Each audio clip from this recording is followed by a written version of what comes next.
azo ke beta sous il va la beta il va beta te Robinho a changé te yeno a chedatite kala mingi kale kaki au Zénith non mais là chedatite et si li tombe sur 2025 après maestro et par Royal après le 9 mai même te faut comprendre il faut pas tenir rigueur ane kaka ignorant et jour y par beta sur ça peut soldat sur comélé et a problème donc ya kabasele baya na maidi bazui 0 libongontolo tag ye ondiga za nini nyo on est réparateur Robinho Mundi mais ce que artiste musicien mbora na biso vraiment vraiment na éviter artiste musicien mbora na biso yo yebite ke Robinho artiste te ngala biba teni ye regarder ayebite mutu muso mona ke abongisane ba reso ba nini amona sko ke mutu pa komi soldat to comprendre et là qui sini na français l'axi complet gaz complet côté ni ye regarder faut beaucoup comprendre na ebine casino te mutu ebine ngo te sko bo vana vona lobela tika bana ayebe ngota ayebe ngota botikaye boteni ye rigueur te bo comprendre gazane ignorant jour oyeba ke ba ça les ala faut beta faut teka billet et ça les bien quoi.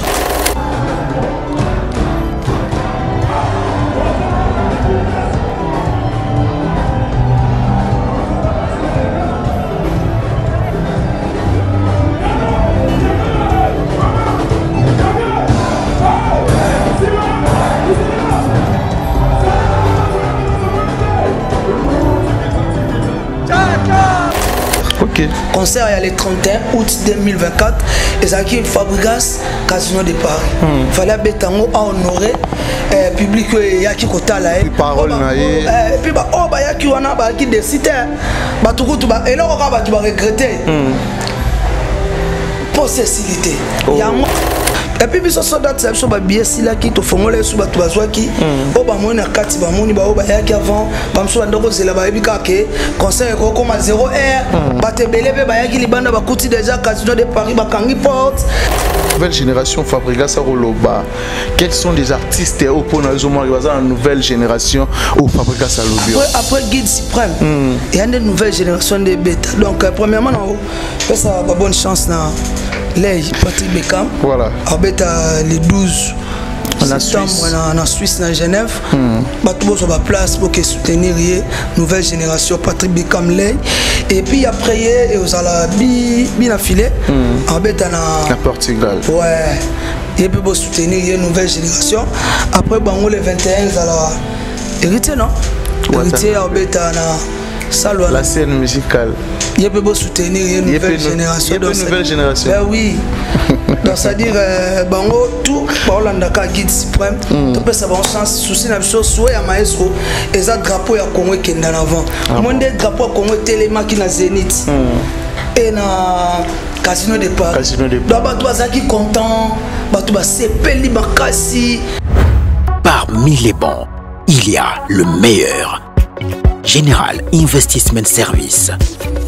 Une société d'un Congolais aux capitaux 100% congolais.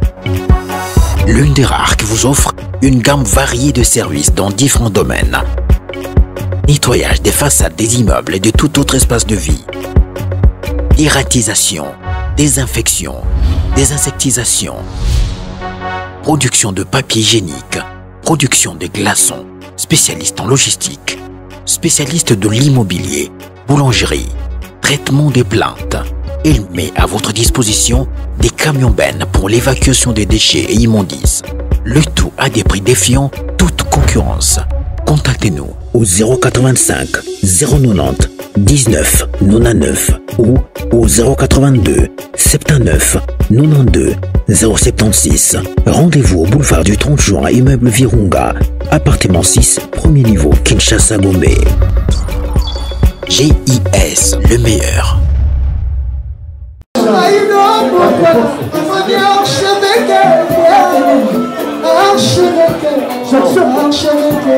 Yeah,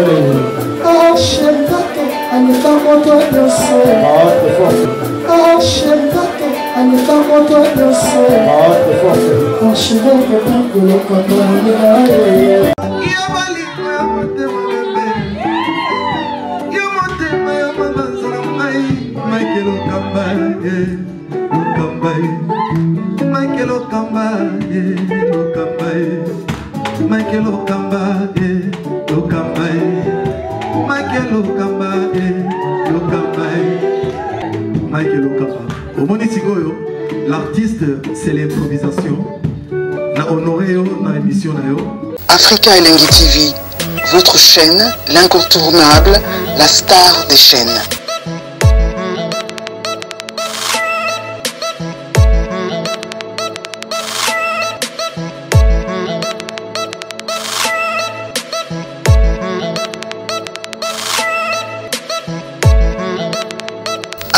Africa Elengi TV, la magie de l'info.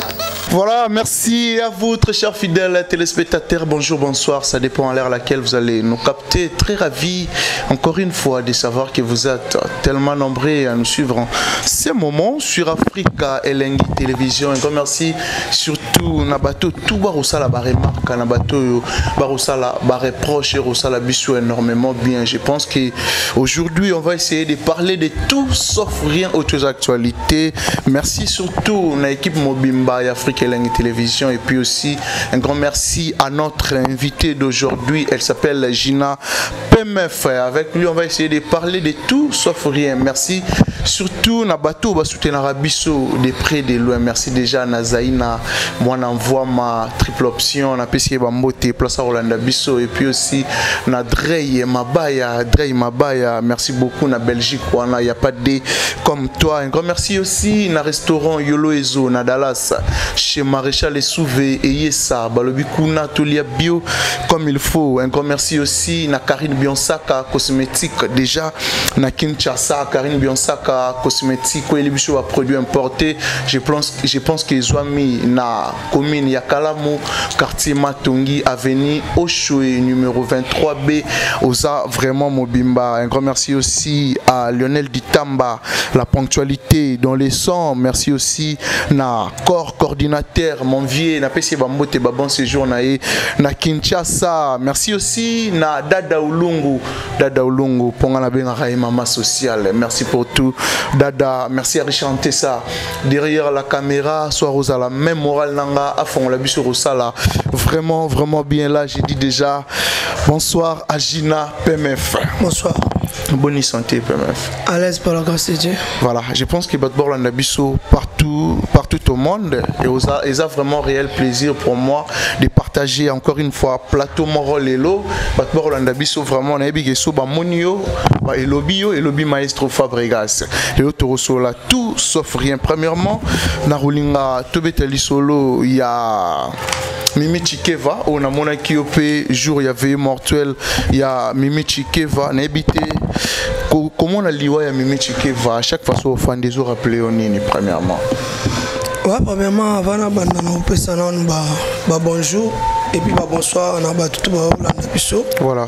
De partout où vous êtes, on peut s'embêter dans Boss Sangai, Kejiti Kirios Kuzarachi, Messieurs de Trop, chef terre, le guide suprême de sa génération, les maîtres de la musique africaine, Maestro Fabregas, les gonzoles de la musique africaine, habitué de l'appeler Star Monene.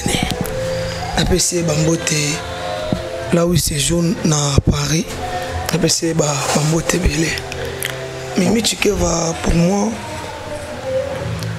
Aza, vraiment respect moi. Voilà, Aza, mère adoptif. Oebi Gina, na vie à Libanda. Aebi qui est Mimi Chikeva. Elle est tout pour moi. Que son âme repose en paix. Na le bébé l'été. On a lobby kaka. Après Malakimia. Je présente mes sincères condoléances. Nous présentons au nom de Fabregas Villanova. Nous présentons vraiment nos sincères condoléances à la famille Dogwe, à la famille Chikeva. Précisément à Brandon qui est son fils aîné, Brandon Avatar, Keren Aoundou, Brandy Aoundou, Joli Dogwe, Batutu, condoléances à Bissou, que son âme repose en paix. Après Malakimia et Bela Oloba pour Naizate, mais on a Zalelo.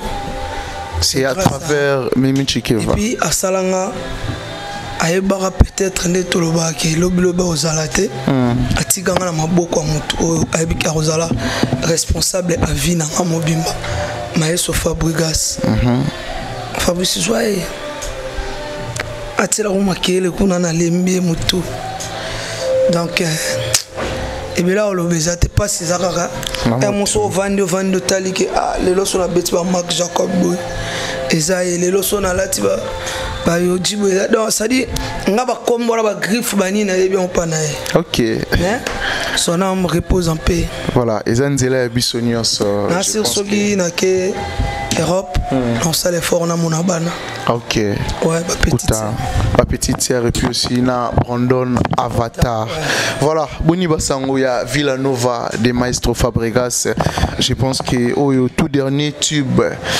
et Mbombo où ils a sur les marchés évolution là aussi comment ils ont évolué Mbombo zo kende bien Mbombo vraiment Villanova no to pepele to bena kitoko Mbombo qui kitoko na si sauter là déjà les gars ba million ils ont kende et nanger là bien et ça très à l'aise ya ba nouveauté omoni Maestro avant daka vu qu'il y a la guide à la suiveur te ba suivre ayende tant ce quoi vanda qui ben habité lelo nazomona ba amapiano ye tout na osala ni amélanger na amapiano na ndombolo asangisi bina sebe na biso na ndombolo na amapiano je pense que la première artiste ebimisela biso avant na Mbombo Robonzele oui ya ino na Robonzele batu ba comprendre rap côté na carte générique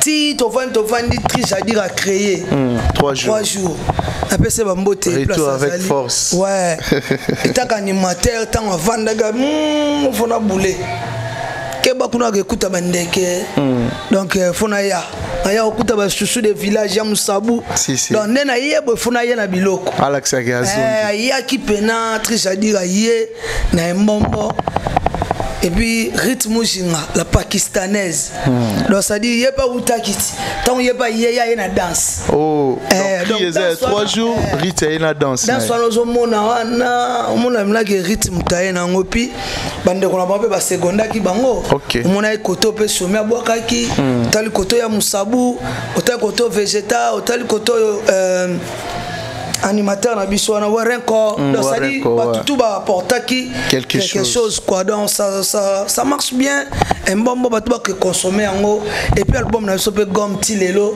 obike na habité quoi tilelo donc ça dit yango na on les virer au film malembe donc yango ko film na on comprend ngo soute donc ça dit et abenage et lo mo boy album na ba tout so découvrir ka banzemo to yaki après ça la mystère d'amour et bimi boy tout le monde comme dans nzela mystère d'amour pour nga na omona ngo nzeri lo mo ba créer ngo pas na ebité yango peneza kati pena po gom ndenga zala kana yango mona ka tant to bimisa ngo to robaka première volume ezaki lokola mathématique yaki lokola physique et puis deuxième volume ezaki lokola mathématique.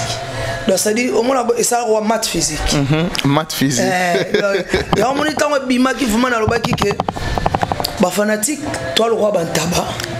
Gomme quoi pondo vouloir ou pas. Ça dit tant ba otsango sika moko malembe taba bandolia ka pondo wana ti lelo boy moni mutula mutu azo consommer partie na yalinga. Au moins lelo boyo au préférer mystère d'amour. Netima mikolo bena la fan na mystère d'amour. Au moins boy borel ngafula yalinga. Borel ngafula my bro. Mikolo ya molinga dozinique. Oya boy Anthony Kashama abisinga ye destin. Anthony. Donc ça dit muna mutu olia partie na do gomme za wana pour consommer votre album. Merci beaucoup m'ont déclaré sous son célèbre sous clip à dose unique. Ote destin, ote grâce au man. Donc ça dit bazamo ça on a vraiment ba consommer à l'aisement quoi. Voilà, en même merci temps. Merci na ba fanatique tout ba tout balinga bonne musique, balinga belle mélodie à Maestro Fabregas, balinga bela ko yoka musique. Pour gomme on ezaki album moko to tikela ki ba tout temps ba découvrir ba comprendre que ba rumba mo Maestro yaki nango wana ba rumba mo symphonique so oyokineti ba avion banzemo ba embela ba yagiye wa oyoka banzemo kwa ba ba fidèle banzembo ba vieux fidèle beta beta donc ça dit ko ba rumba ba menace ko ba nzembo ko ba embela ba papa lita chamala donc on mona mena ba personnalité c'est ça wana donc ça dit et que nango dans les bons quoi ah bon album mobo et que ba 2 ans mais ba découvrir ba nzembo malé merci na ba villageoise merci na ba tutu ba linga musique à kitoko pour la terre très bien musique serait bien ba congolais ba ngoko ka son bien donc elle aura 20 donc à chaque fois ils ont là ils ont toujours kitoko voilà je pense que na moment badba au consommer gomme tu retrouver encore une fois maestro Fabregas na frère naé déplique na studio na habité continuité toujours il y a projet ou soit ouais batu bayebi que ndenge makambo lekaki ndenge patron nga ke GT star monene maestro Fabregas zaki na besoin vraiment bazala na famille na ye quoi ndenge bazala ki singa famille bendana mais katana raté voilà donc ça dit singa ki frère na ye fallait bazala ba se réconcilier basala album moko au lobby to lobby wana bana maestro ba Jay-Z ba Brian bana ya président de Plique pe ba yo ka ki camarade ya papa na biso to ki familial ya papa na biso bazala ki nango elaki dans les pamba te fallait basala eloko moko et là que ça fait que Mator na bango Weranson il est grand. Okay. Donc ça dire maestro asalaki album moko baso sala album moko les inséparables. Bonsoir qui des premier titre nango ezalaki la o ba embela ki Fabrice Kitava King Abajogo. Na si bato ba consommer kiango et puis bato bazo zela les inséparables. C'était prévu fallait bima kaka na moi oyo mais bazela bazana bango à l'aise bango zona bango fallait bima na na août mais ba zona bango bazo ça va finition nango na si bomoni bango déjà na studio na niveau ya Paris pour na ko finir ba kekendzembo po album wana kiritinga na vanda na yoka maestro Fabregas na yoka président de Plique Pomba niveau ba travailler album wana bato ba décider ah bon na si reçu de moi ba otikele o ba tiki déjà ya mike ba extrait ba Marlène Tessia o ba embe mbokani mbokani ba embe na Marlène Tessia la blomo ezotika biso pena na posa nzembo ba embe docteur des ignorants tantôt Eric Mandala o ba nzembo ba embe ba cerveau liaou donc o ba nzembo ba embe ba vena biso Gigal Fikipo ba nzembo vraiment ils ont combien de titres bon nena mona qui on dirait eza ba 10 titres à rumba 10 titres mais on dirait ba lui ka selo mo wana mais on mona ba kepena ba rumba ba kepena ba mapiendo ba sema mbutu ah OK bato ba za décider les inséparables na si moi o eko aussi la tête ba ozwango déjà na marché ah bon ouais. Voilà je pense que ça là vraiment bien musique congolaise et ça toujours à l'honneur tout retrouver encore une fois Bilenga Fabregas maestro na dépliqué banda depuis maison mère continuité na ngwe ça là vraiment bien félicitations à Fabregas surtout na likanisi wana ya réconciliation je pense que nzamba lingande maramba bongo et ça là vraiment bien voilà je n'ai pas je pense que Casino de Paris ou uti koleka concert ya Casino de Paris yo ozaki na Kinshasa mais avant tout beta ma solo ya Casino de Paris qu'est-ce qui fait que tu retrouvé pagina PMF otebi okenda déjà potongo ozala déjà on a extrait dans extrait à Casino quoi voilà fils Njuzi na réalisation je pense que to landa élément ensemble na bato ba landa biso on se retrouve tout juste après Casino beta.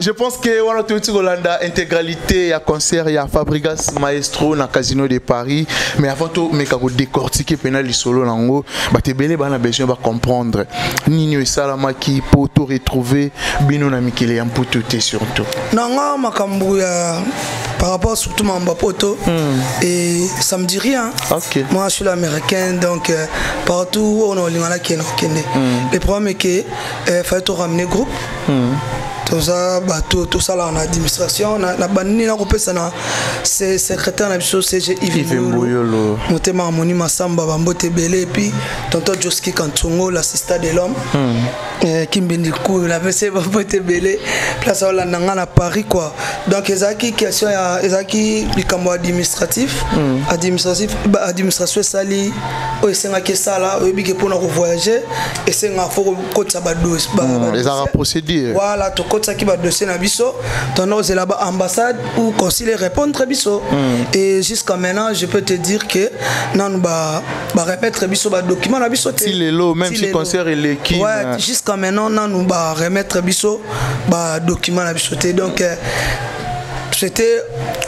c'était quoi au juste Bossala qui démarche Mabé ou soit Bossali démarche na retard non biso ngai na sala kuna na sala na ni na maison Schengen ni na ambassade na ni consulat donc ça dit biso to sala ki o esengi nde to voyage quoi na voyage nga mona ba Amérique na voyage nga mona en Europe mais o ba sala ki za ya groupe ba pesa ki ba document on peut savoir document continue ambassade jusqu'à maintenant ambassade ne répondre biso mais les soucis il y a Congo souci ya ba congolais souci ya ba fanatico ba linga bonne musique souci ya ba villageois ba villageoise ezala que concert ya date na biso ya le 31 août 2024 Tobeta Casino de Paris. La et puis, Villanova complet. Voilà, même si Villanova pas complet, même si mais concert fallait bêta non. Donc là je félicite d'abord Maestro Fabregas. N'apprécie vraiment beaucoup de merci. Naebi benang na moni qui star monene nae vraiment.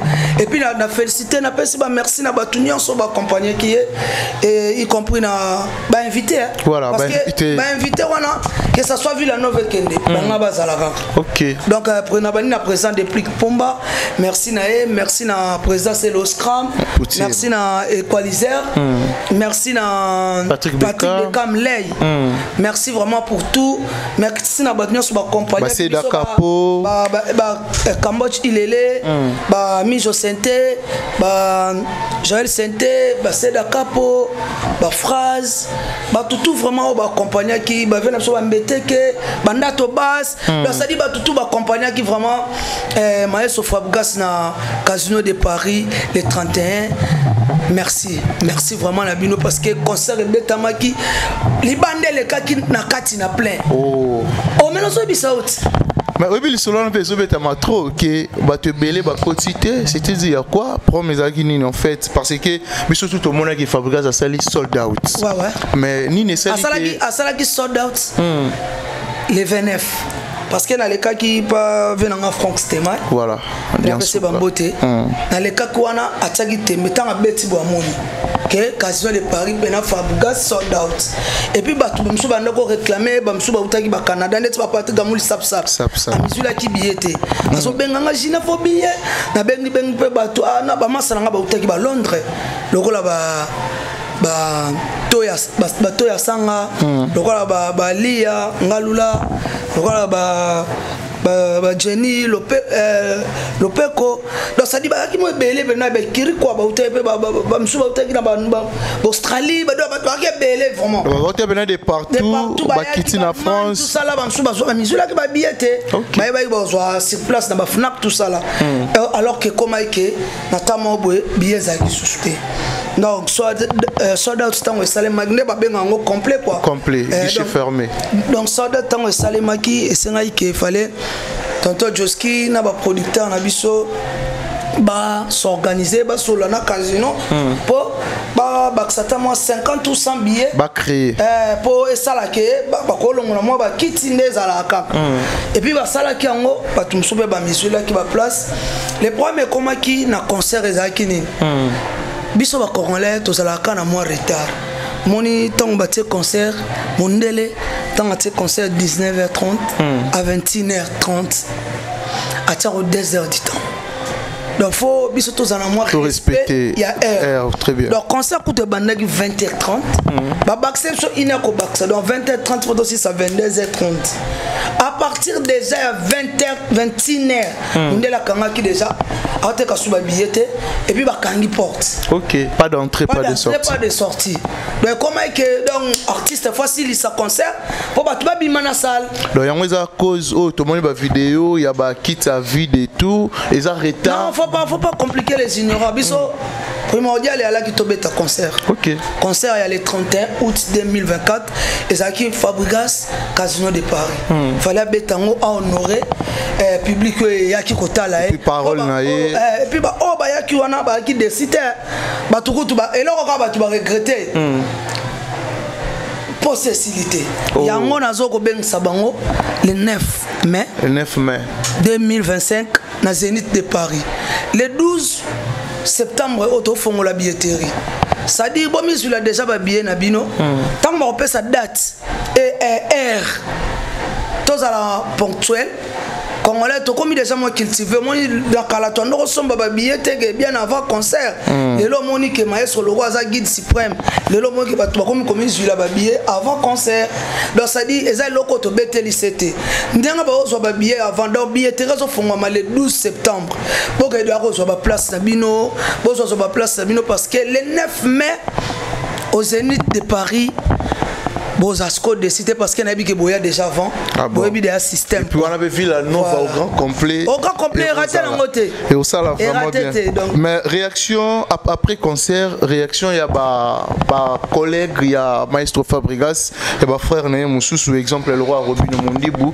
Yo trouvant comment Koyoka Robino Mundibu oyo a rosal oiseau c'est Fabregas Maestro qui a sali piaka sold out mais na kati batu bazate. On a d'après Robino. Excusez-moi. Premièrement, il faut comprendre. Robino Mundibu, par rapport Pakistanais. à quoi Robino Mundibu. On a compris un peu qu'il y a sur le Dalouani. Azo c'est qu'à l'objet comment sold out et salami. Mais vraiment, il y a des Congolais. Abiwana c'est que ça le kuta. Faut pas compliquer. Robino. Faut pas compliquer les ignorants. Comme on se sold out en anglais, donc ça dit en français là plein complet. Donc ça dit casé complet. Donc batou baton d'ici quoi. Donc peut-être à comprendre qu'on en anglais. Ah bon. À comprendre ce qu'on a l'ingale l'expliquer. Bon. C'est comme fermé, place c'est comme complet et puis faut pas l'air compliqué, azane ignorant. Bilo ka boy faut ba to ba comprendre guide suprême tabanda ngo bango faut ba tala rande maestro. Mon rande ba tala rati. Ba tala ka obeta na Casino de Paris, abeti. Ah azo ke beta sous, il faut la beta. Il va mettre Robino a changé. Te no a chedate. Ah. Kala mingi kale kakia au Zénith. Non mais là chedate. Et si li tombe sur 2025 après Maestro et par Royal après le 9 mai. Même te faut comprendre, il faut pas tenir rigueur. Ane kaka ignorant. Et jouer par bêta sur un sapé soldat sur le comélé et un problème. Donc pour assez donc d'après ce qu'on comprendre bien avant il faut les nous après aéro ça critique. Ouais mais faut comprendre un peu bango ba peka na mutumo ba talara. Maman nous voyez bango pas maestro parce que bango ba suivre ba landande. Donc ça dit que c'est normal aye bien ndete. Ah bon. Faut comprendre. Mais tout le monde peut tenir rien de rigueur. OK. Bino ndebo tenir rien to biso to tenir. Tout. Et partout ba tala ba tenir rigueur ta aye bien été. Yé on dit ga za nini nyo. On est réparateur. Robino Mundi. Mais ce que artiste musicien Mbora biso. Vraiment bon vraiment invité. Artiste musicien Mbora biso. Yo yebite ke Robino artiste. Tenga la biba tenir rigueur te ayebite. Mutu muso mona ke abongsane ba reso ba nini. Amona sko ke mutu ba komi soldat to comprendre. Et là qui sini na français là qui complet. Case complet. Donc il comprend que so te ka ba bien te ka ba tsara nini quasi en or. So te ga onyo so ko complet. Donc ça dit nyonso esili. Comprendre bongo et puis biso soldat so ba bien si là qui to fongola so ba to bazwa ki o ba mona kati ba moni ba o ba yaki avant ba mso ba ndoko zela ba ebika ke conseil ko comme 0R ba te belebe ba yaki libanda ba kuti déjà Casino de Paris ba kangi porte donc ni yango to pesika rendez-vous le 9 mai na Zénith de Paris le 12 septembre au bafongola déjà billetterie bato bozwa de ba place amino pour le 9 mai bozwa Villa Nova complet na yemo mayeso Fabregas bisengo borate pour borate bena mo bisengo belé bazaki libanda balelile elobi nango vela nga ben dossier festival a bibilengo akina kati faut retourner à Christian de Cornes faut retourner à Doudou Bessa faut retourner à Didier Douma ba on est venu bakina kati na Hervé Bamana garçon complet ba okaki pena ba bilengi wana akina kati wana pena un Carla de Paris toi-même tu sais merci pour votre soutien merci na batunyo so bakina kati wana pour bilengi si la quitter bilengi si la quitter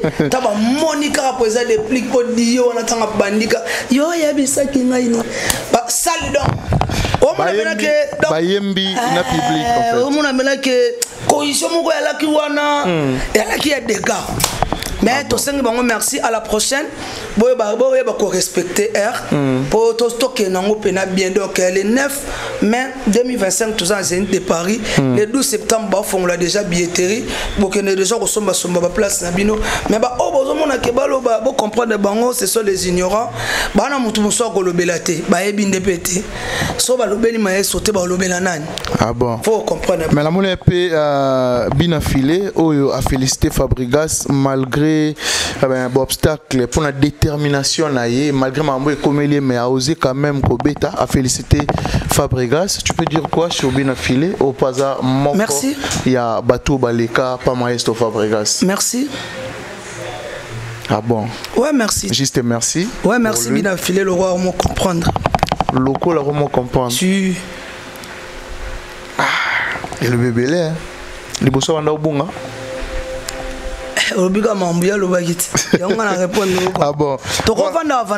D'accord. Mais je pense que après Fabregas Maestro, héritier Watanabe Warobeta na la scène musicale, je pense que s'il faut repérer sa conseil na oyo et komeli bino pour comme la paix bandero mususute conseil nini obaroiko sala pour que comme la paix bangote pour te dire la ou azapé parmi bateau babetana Fabregas Maestro na Baolandaka star monene baolandaka guide suprême nenga sali makambo ne comme nango boye gilit snapsio ezalon sous mamba pasteur OK les boss Georges Nchata motema maman Magin Nchata na PC bambote na Kolozi Fondation Patrick Mazao PM na PC bambote ba Gelor Sabwe na PC bango tout bambote ba Nicolas Nienze papa chéri Pati Bilele Mimi Doll Static, Junior Galliano, après c'est bino tout bambote vraiment pour l'andanga de partout. Guide suprême à lobby déjà tout. Parce qu'à lobby de ake, ngana ka suivre, ngana ka guide, ngam fongola nzela, même fongola nzela 5e génération. Au moins makambo nyonso. Ba mo nande le kit. Ba Holanda bika eti.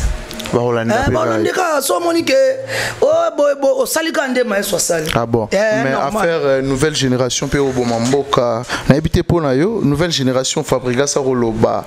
Quels sont les artistes au pour nayo mo la nouvelle génération au Fabregas Aroloba? Après guide suprême. Il y a une nouvelle génération de bêta. Donc premièrement ça va bonne chance na Lay Patrick Beckham. Voilà. À bêta les 12 septembre en Suisse, en Genève. Bateau sur la place pour soutenir nouvelle génération Patrick Beckham Lay. Et puis après et aux ala bien affilé en Portugal. Ouais. Et puis pour soutenir nouvelle génération. Après bango le 21 à héritier non. Héritier en bêta na la scène musicale. Il peut soutenir une nouvelle génération. Une nouvelle génération. Ben oui. Donc ça dire bango tout Baolandaka guide suprême. Tu peux savoir chance souci na biso souhait à maestro et ça drapeau ya Congo qui est en avant. Mon drapeau Congo télémaki na Zénith. Et na Casino de Paris. Casino de Paris. Donc bato qui content, bato ba sepeli bakasi. Donc na habité quoi donc ya bongo ezala te ba na mindele ba comprendre te qu'est-ce qui se passe. Il banda plein na kati plein la sortir le koloyate. Donc lengi ya mabe merci vraiment la communauté congolaise. Pour biso zaika ba congolais te. Ba ivoirien ba yaki ba communauté belé. Ils sont ba ivoirien ba yaki, ba sénégalais ba laki. Donc on appelle ça les boss Ali Djouf, les boss Djouf à la qui on a ça dit on a blagué ba communauté nyonso bayaki wana belé merci na bino pona ko pour sa musique congolaise et que na avant et puis merci encore à Maestro Fabregas pour tout star monene soki yote na ebité quoi donc ça dit talaka casino de Paris wana donc yake lo mombo il fallait ka betama batu bazane sengo mais batu belé ba sengaki ba retrouver pena ba moni tabina filé mopandi ba moni vibrator mopandi ba moni donc belé bete ba msupe ko compter bango te po ba msupe na moyen pour ya exact oya yaki o porta qui soutient premièrement on senga merci o ute pena qui sasa na boss eza Patrick Beckham lay et ba ndiko msupe ba capable au sala so ba na kin so ba na possibilité ba baya peut-être relation eza sous malamu te na papa et tout eza pe problème te so yo mwana ozo mona ke relation na papa no ya bien e mo tali papa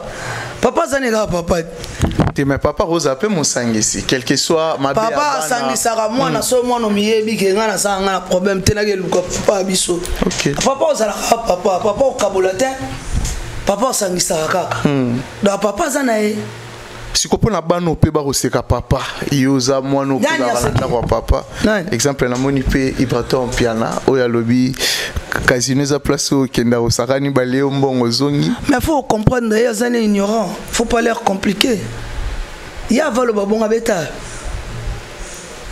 adana Congo abena salle quoi Ibraton na salle to abeti na Congo na Congo oui ça on a droit au babikala banini tout ça là moni babilo mususu côté ni rigueur te faut bien comprendre na ebine casino te muta ebina ngote sko bo vana vamo ndolo bela tika bana ayebe ngote botika e boteni rigueur te bo comprendre kazane ignorant jour oyeba que ba ça les ala faut beta faut teka billet et ça les bien quoi. Ah bon voilà mais les lots tant la rabano tout Fabregas abimisi ozara fier na nani en fait na chara yo na qui pas maestro te na chara yo ozana kati ndako ozara fier na nani na bango tout bango tout ba bana au moins appelle ce que bango tout ba bana mais papa père na ba kombo ma lay honneur Patrick Beckham honneur allez mais bien Philippe alors honneur na ebité so elongwa so ezala kaka honneur du village deni na lo ban mais on a bien bongo na ebité so échange comment les habits la filé comment les full boss bien filé comme ça on a mutara na département na tout ça là et puis bien en ngoza lelo maestro ça la génération p et on monte bien avant nouvelle ah bon voilà mais lelo tu rôle la musique à Congo adversaire à Fabregas et Zaranani d'après eux adversaire la musique à Congo t'es adversaire t'es star monene on sort de adversaire no pesi ba argument mais lelo ndeto romona maramani okende comment comparaison au salama entre Fabregas na héritier Watanabe na habité comparaison au salama comparaison déjà on va battre ne ba lo bana comparaison au samandeni maestro sema minene na mboko comme ça comparaison de ata yo mo o héritier ko ça te ah bon aza jeune frère marambo yo jeune frère asala nanu asala akomane pe la niveau maestro moni ba ya lelo ba ya ba sali ba génération la bango surtout que boye pas venir sur les padres fait gola que boye pas venir sur du cap la merveille bon ba sali pe na bango lelo pe comme que Fabregas pas sali na ye asali pe dans les autres longo li fali na ferré kiti maman directement kita te yo bo yeba que Fabregas après fali tala on a na 13e apôtre il y a le quadre légende na pese ba moté Koffi Olomide Padre Kouraman. So talika na 13e apôtre a koma Kofi na 3F. So faut tout net. 3F fali après yembara bon. Donc ça dit faut avoir réponse et puis comprendre les lobes moyen super à sali génération na guide suprême ba nouvelle génération ba Hollande. Donc pour nous aujourd'hui on peut pas comparer Fabregas et héritier Watanabe. Non etika uzate. Etika usamateza mais andeni. Ba misa Fabregas ba misa Fabregas ba camarade ya héritier ba collaboraka ba bima comprends na ebité aso na mabete quoi musique na ndenga mabete ba monsieur Fabregas ba camarade à héritier wata ba kolo ba kana et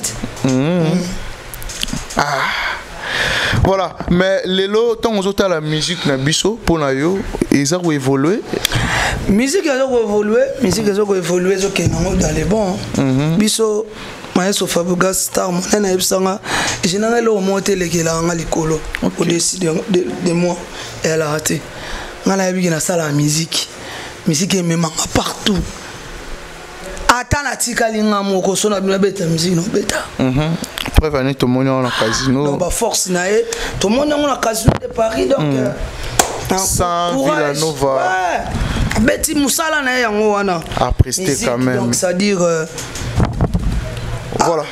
Merci, hein, merci vraiment, merci pour le casino. Au petit dans le concert, on a na mimoli na kati. Oh. Mais quand même il manque qui au concert à casino. Na oboni elo mso za sona betste na ndo ka moi passe mo boy. Ta pose à répéter. Parce qu'on a vu que mo repose à ticket na state. Les États-Unis d'Amérique, on a je pense toi na Atlanta, na Marriott.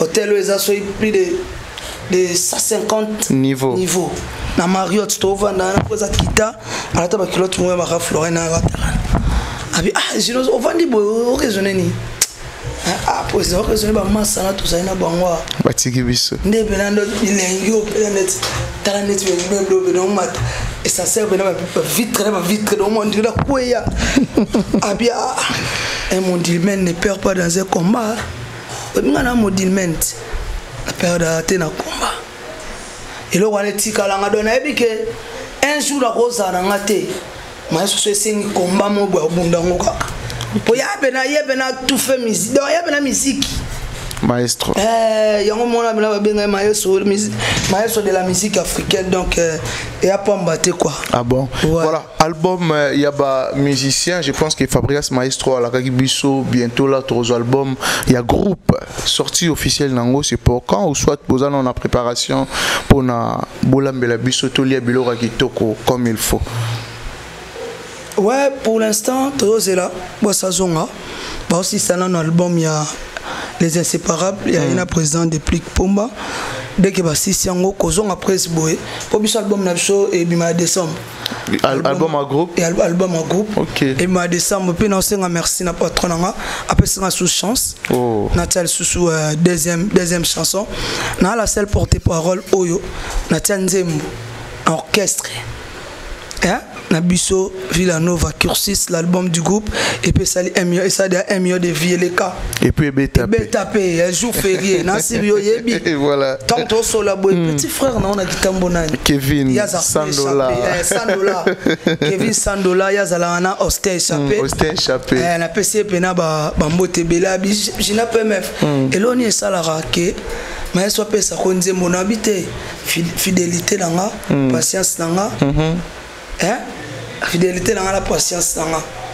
mutesala ngaki na comment reçoit bonheur au maestro ma pesanga o donc la fidélité paye voilà merci na patron ngai nenga pesanga sous deuxième chanson première chanson na mbelaka vena Blanchard Kabanga na Lyon na Auguste Kuti na Mwanda boss ezala ibongo na sala ki dio ya ba Congo na au 5 des personnes là nzembo ouais na jour férié mais tout vraiment nana bato belé bazo proposer ou soit tout déjà ba lubi kambongo propre ba venanga ba fiston mwela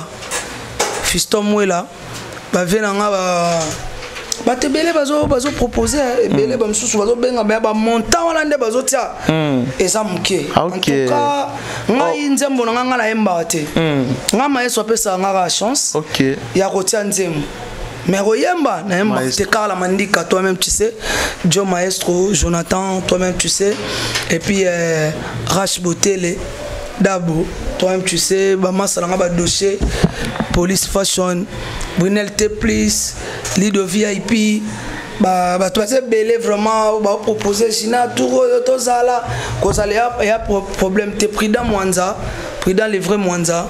problème eza nango te nzembo mwana eza wana oyo akolinga sollicité abengi mpe Kerit voilà oyo yana chiko bien ya bien po eza maestro mais maestro pena zo rendre nga hommage quoi OK abina nzembo tour origina na ebite quoi do sadi batu ba solo là pour na décembre nde pena masolo ezwa fait comme deuxième album na biso ya groupe ezobima et puis maestro ye moko na février azobimisela biso album urbain na radar album urbain au besoin de la première single Brenda voilà donc ça dit ezobima nango donc on a beaucoup à faire biso tozo continuer musana biso tozo travailler retenons que le 9 mai 2025 aux Anazines de Paris, le 12 septembre, billetteries ont déjà ouvert et puis le 12 juillet 2025, les Solanzunga ma famille Stade des Martyrs. On va toquer ça à c'est toujours confirmé pour maintenir en Okara solo ya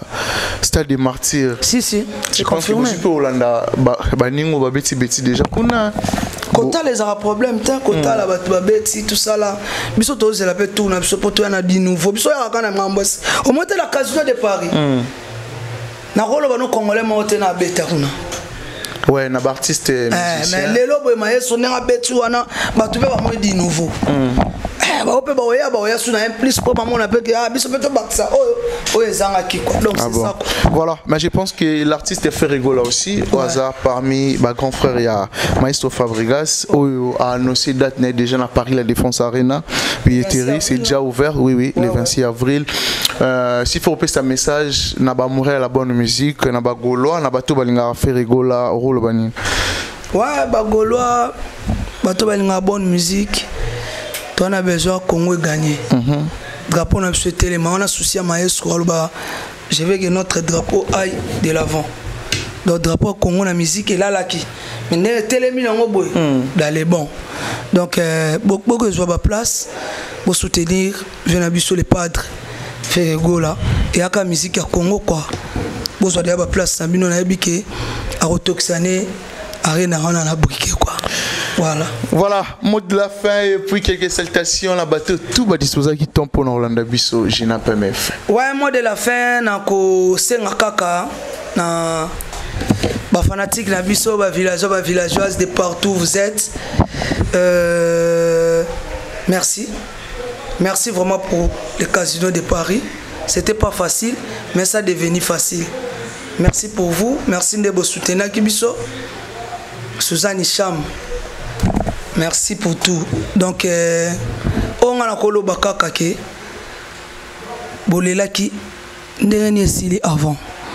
Mettons mes conseils l'effort le 9 mai de Paris, tu rattrapes le 12 septembre déjà billetterie a ouvert, besoin de place. Besoin de place pour le 9 mai. À partir de 20h to bandi 19h to bandi biso tout à na kata salle to bandi ngoti pour ba concert Léon poto qui pleuve qui neige ba betaka 2 heures du temps minutage donc to betaka 2 heures du temps 2 heures du temps na so ba pesi biso ba congolais to na mo retard à air to mega mo ko bonkisa côté wana to bonkisa mo air po so ko yeno avant oyo kabilo nyonso. Donc le 9 mai, la ligne te bo raté makambo bo raté na casino boya ko rattraper le 9 mai na Zénith de Paris et puis le 12 juillet tout ça bongo na Stade des Martyrs et les inséparables arrivent album Obino Bozo c'est la Dio du cercle président de Plic Pomba et président Maestro Fabregas Star Monen et Zoya les inséparables Kalate Bozo on a marché et puis album na biso ya groupe Villanova. Bon découvrir sous bas nouvel talent et Zoya na décembre puis maestro bimisa album né urbain na février et obimana donc quand moi pour finir kaka laissez les ignorants faut pas l'air compliqué ouais laissez les ignorants faut pas l'air compliqué avant baloba faut talana nous yani ata wapi abeta wapi asalani. Laisse-la, bien laisse-les. Ah bon. Nous, on continue le travail. Voilà. Donc, moté dans la kaka. Na opesa na batunyo so ba soutenir biso Nicole Ikote Nick Love. De loin, na bo sente mon vieux Gege Mogoso. Bile Mire. Na pesi ope ba Mbote Belé. Et puis bana Dallas, bana Atlanta, Toronto, bana Las Vegas, bana Miami, Europe, Asie, Amérique. Bino tout, après si bino bambote bo consommer gomme ezawana sur le terrain, bo consommer un bombo ezawana, to bina ka danse de la gloire. Bino mo bo moni Zénith quoi. Donc bo moni Casino de Paris. Le 9 mai, Zénith de Paris. Voilà. Merci. Merci à Yawili Moucheni, l'unique et les sels. Yawili Moucheni, l'unique et les sels, les véritables codes. Merci aussi na Kokoloma, lumière d'Allemagne, sans oublier na Dreye Mabaya. Dreye Mabaya na Belgique, voilà un bon tonton. Il n'y a pas de comme toi. Merci na Dada Ulungu, na Suisse, pour la Bengara Maman Social. Merci. Surtout l'équipe Mobimba et Afrique et la télévision, Richard Tessa, Fils Nzouzi, les génies, na réalisation. Je pense que tout le monde a ni bongo. Au prochain numéro. Bye bye.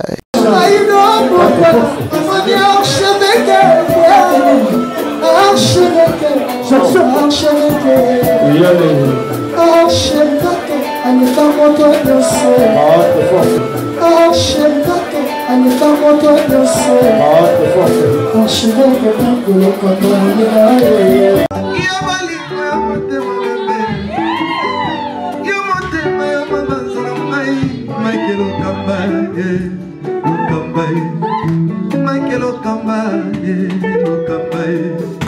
Michael Okamba, Michael Okamba, Michael Okamba. Au Monisigoyo, l'artiste, c'est l'improvisation. Na honoré dans l'émission. Africa Elengi TV, votre chaîne, l'incontournable, la star des chaînes.